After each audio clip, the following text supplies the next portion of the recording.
Good evening, Western Standard viewers, and welcome to Hannaford, the Western Standard's weekly politics show. It is Thursday, September the 11th.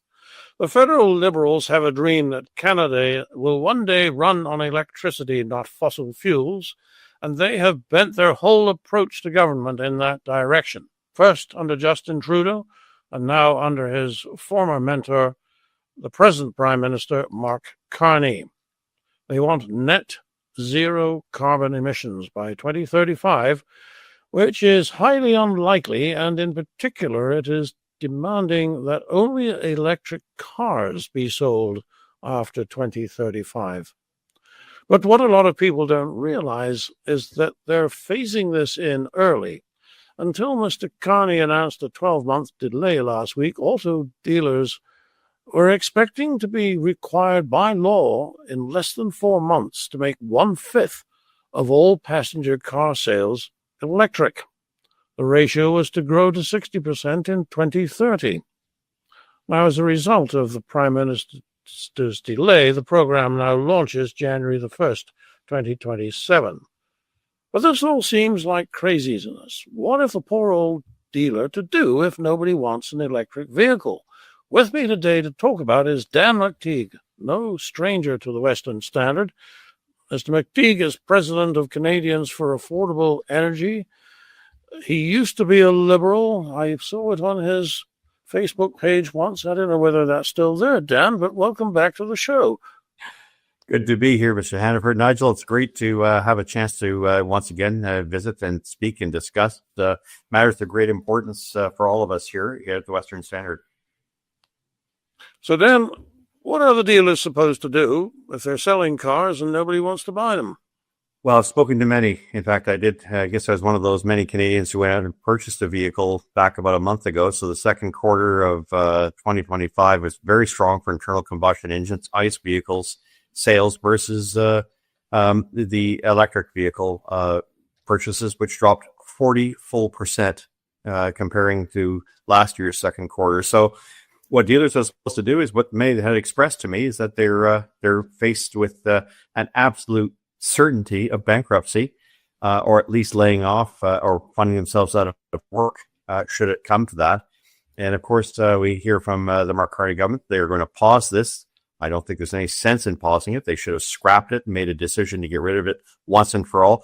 But such is the affinity, the tenacity of the climate cult Liberals who hold fast to the idea that, an inert product, an inert gas like CO2, one of the three elements necessary for survival of life on this planet, water and oxygen being the other, holding fast the idea that we should demonize one is well worth putting economic distortions in place that would create not only car dealers going out of business and no one wanting to buy these things, but no market for it in the United States now that the Trump administration, first act of its government, rightly got rid of the Inflation Reduction Act, the so-called IRA. I don't know why I call it that. Nevertheless, it's kind of strange that no one picked up on that back in November, and now here we are today, dealing with a full, broad spectrum of dealers going out of business and auto manufacturers, especially here in Ontario, of which I worked for one,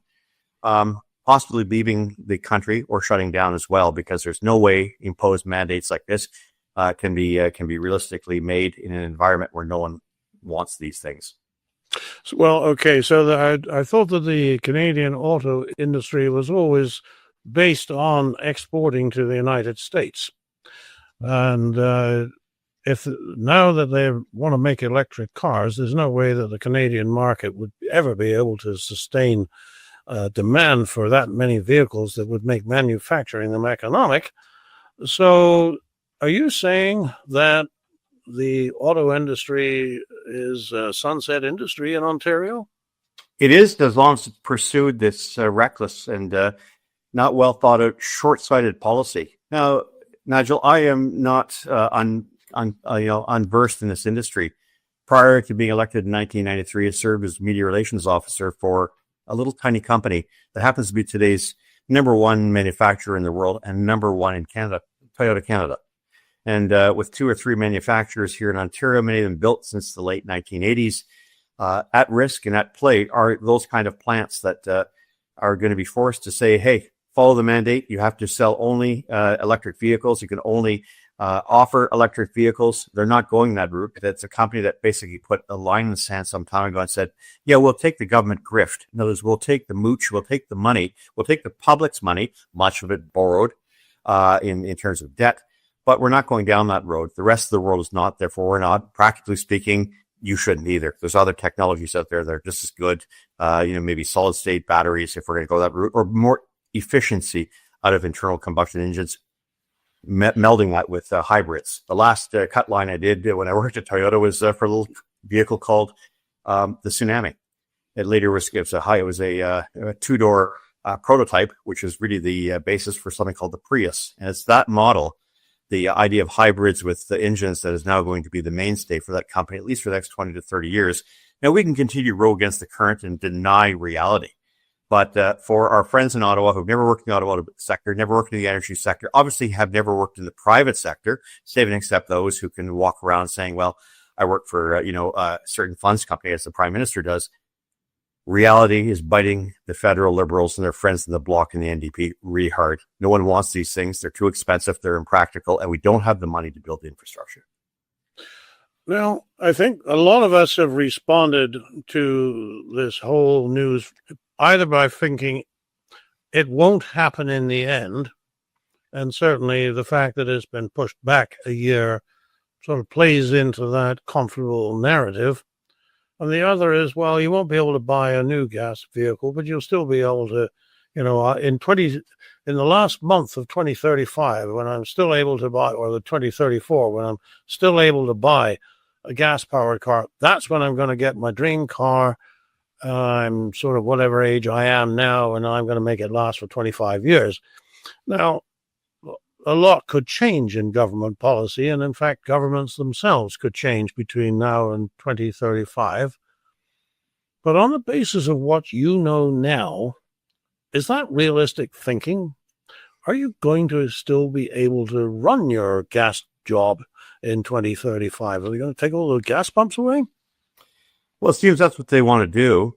One of the things with the second carbon tax, which was never eliminated, we called it second carbon tax back in 2019, 2020, when it was proposed. Government tried to suggest that it was good. There's a benefit, a cost-benefit analysis.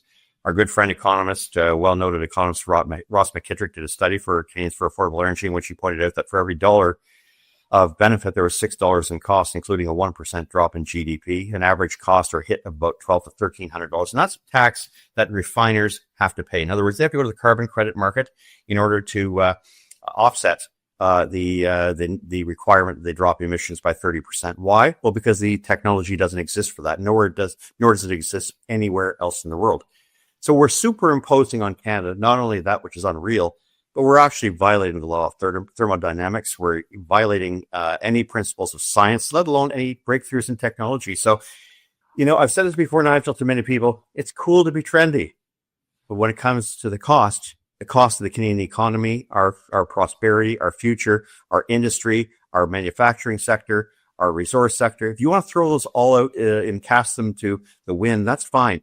But how are you going to make the payments at the end of the week? How are you going to pay not only the massive debt the country has incurred, how are people going to have jobs when they've got nothing to offer? The rest of the world is not invested in the rest of Canada. Don't take my word for it. It takes 139 pennies to buy a US dollar. Do you realize that costs you and I 25 cents a liter for gasoline? Our lack of purchase power because of these bad policies is having a cataclysmic effect. It's cascading into other areas of the economy, including high food prices, high energy prices, and really lower paychecks for most Canadians. So, Dan, last week you placed an article in the West End Standard. You said this: our country is lacking the charging infrastructure to support an entirely electric fleet of vehicles, and we aren't building chargers anywhere near fast enough to close that gap. We're also in a period of serious electric grid insecurity. Even if you have the generators, you can't move the power. So, and this insecurity is largely the result of the net zero nuttiness and anti-oil and gas policies enacted by our ruling class. Correct. Over the past decade or more. That's what you said. Where exactly do they think they're going to get the electricity to power the millions of battery-powered cars that they admit would still be out there and could be plugged in every night. Well, it's magical thinking. Yeah, magical thinking, I suspect, or maybe creative financing, which I think we're going to find a lot more about when Mark Carney tries to split the budget into two forms of deficit, a capital and an operational. That either way, we're in a massive debt and deficit situation. But, I go back to some of my early works. I worked for a little in a riding called Pickering in Scarborough East. Here's a little symbol of that nuclear reactor that was built in 1965. We don't have the money to build reactors, much less the infrastructure to get energy from those reactors to the point, those terminals where people need them, and then set up those terminals so people can plug them in. The demand would be 3 times what we have now. The Royal Bank of Canada in 2023 put out a report in terms of electrification of the country. A little bit of an issue connected to this. You got $2.5 trillion bucks. I don't know if it does. That's more than 100% of the GDP of our entire Canadian economy. So, again, people bandy these things out as if, because it's a great idea, we can do it. But, I'd like to have $1 million in my bank account. I can't just magically go wave a magic wand and say, yeah, I got $1 million, although the federal government believes it does, because that's the way it's spending money it doesn't have.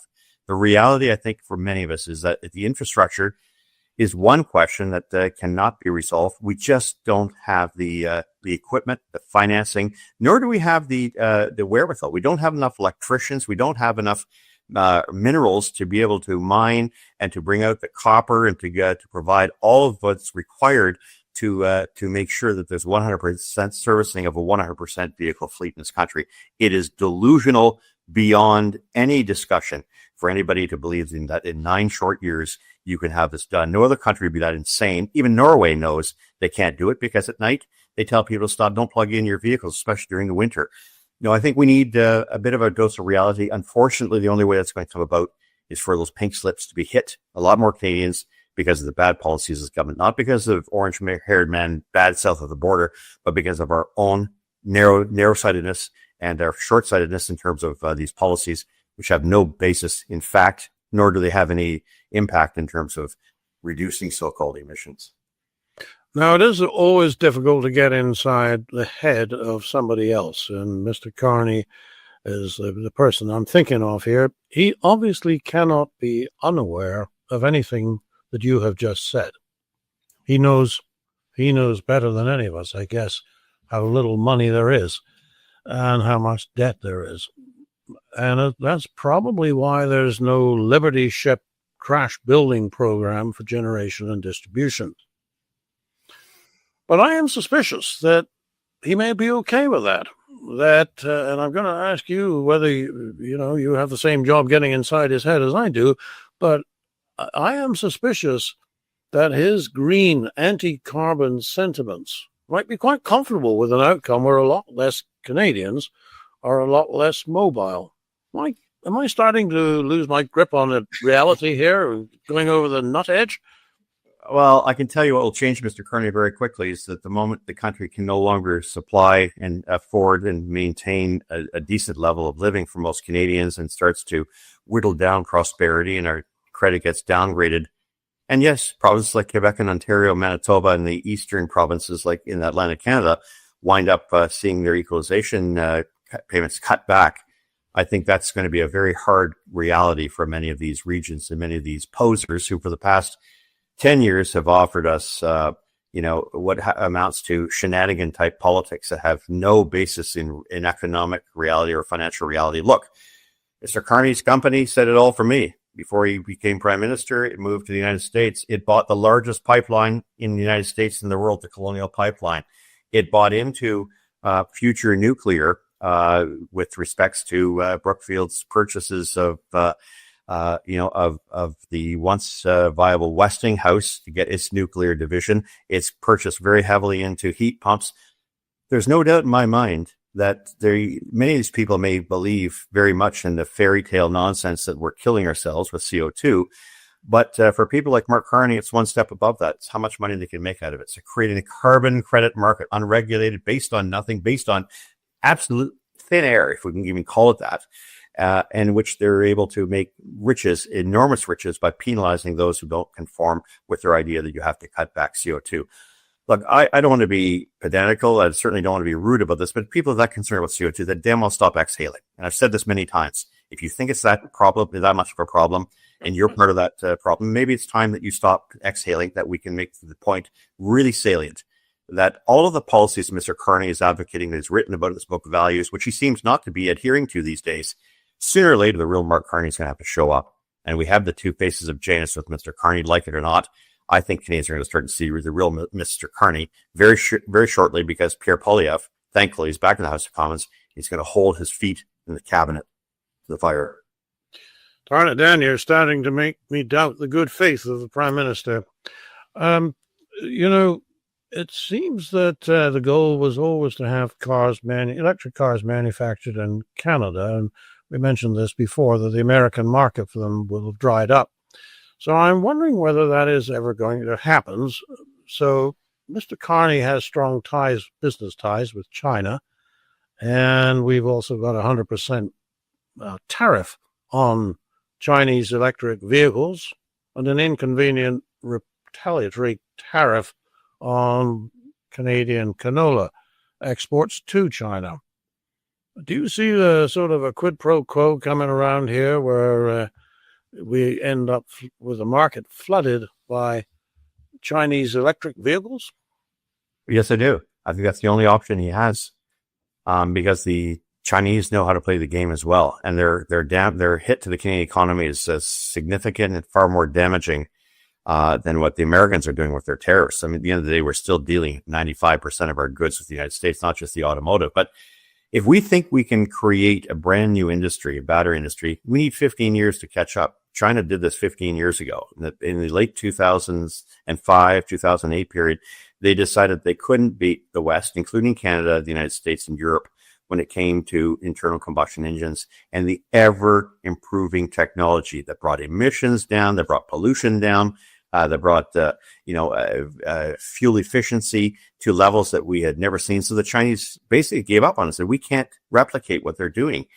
So we'll build electric vehicles. And that's great. They have their place, Nigel. Golf carts would be a great point where I would say, hey, they do great on a golf course.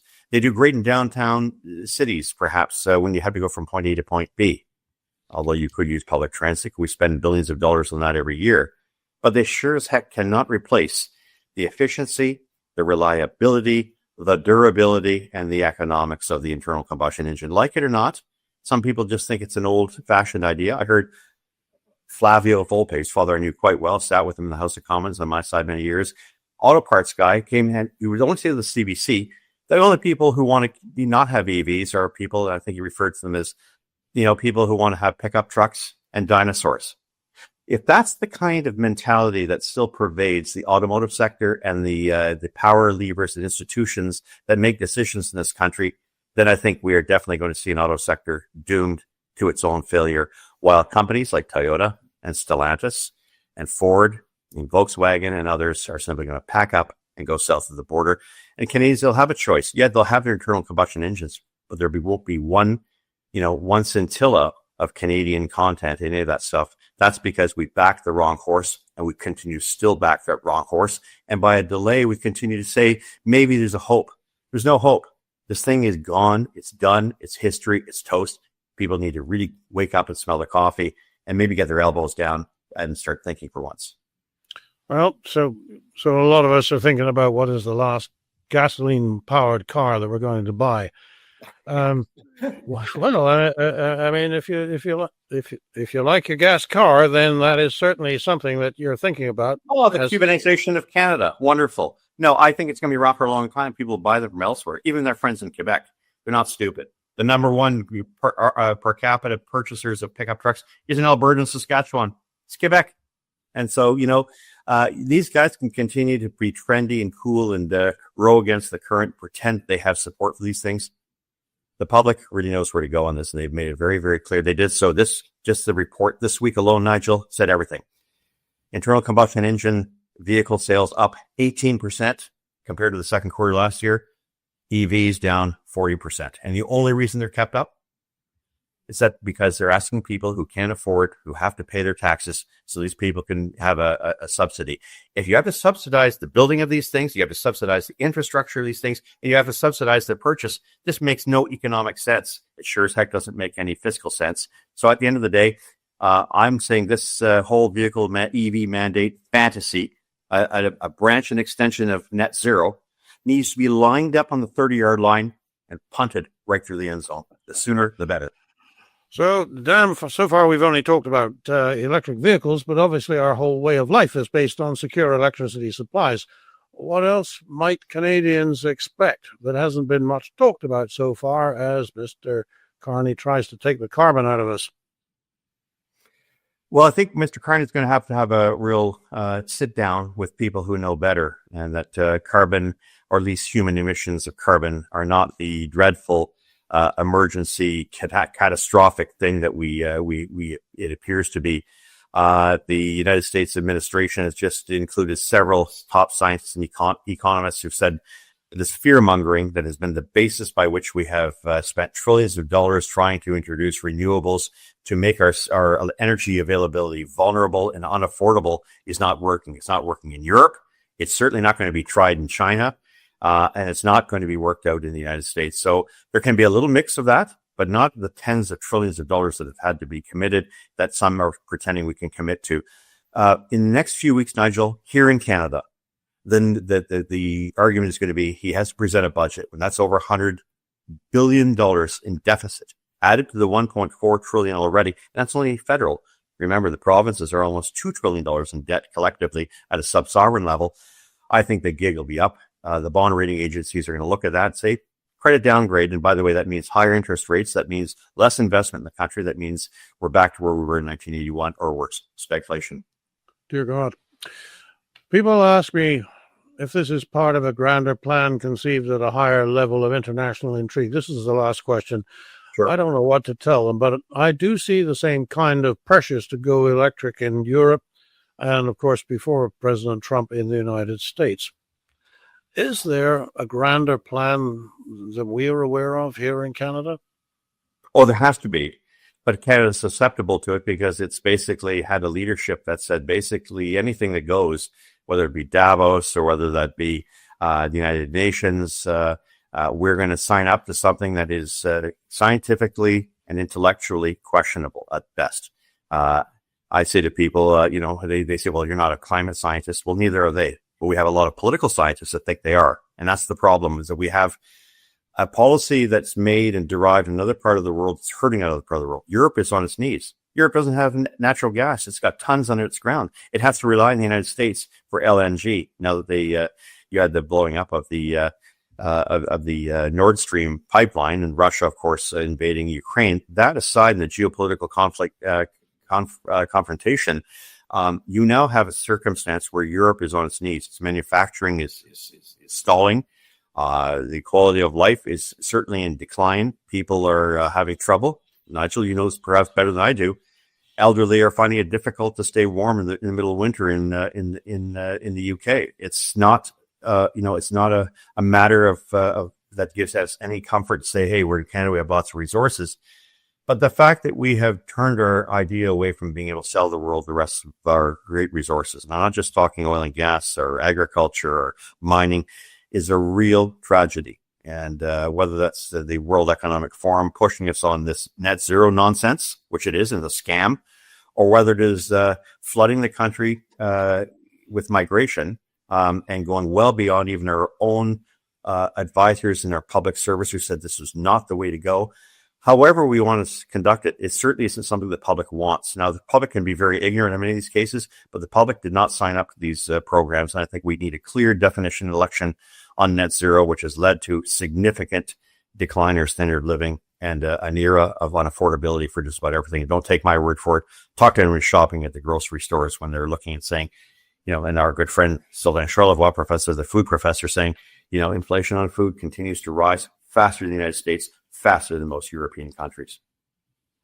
Can't say I haven't noticed that myself, Dan. Dan McTeague is president of Canadians for Affordable Energy, a frequent guest of this program, and a frequent contributor of his thoughts to the Western Standard. We appreciate your insights, Dan, and thanks for being on the show today. Great to be here. Thanks for having me, Nigel. For the Western Standard, I'm Nigel Hannaford.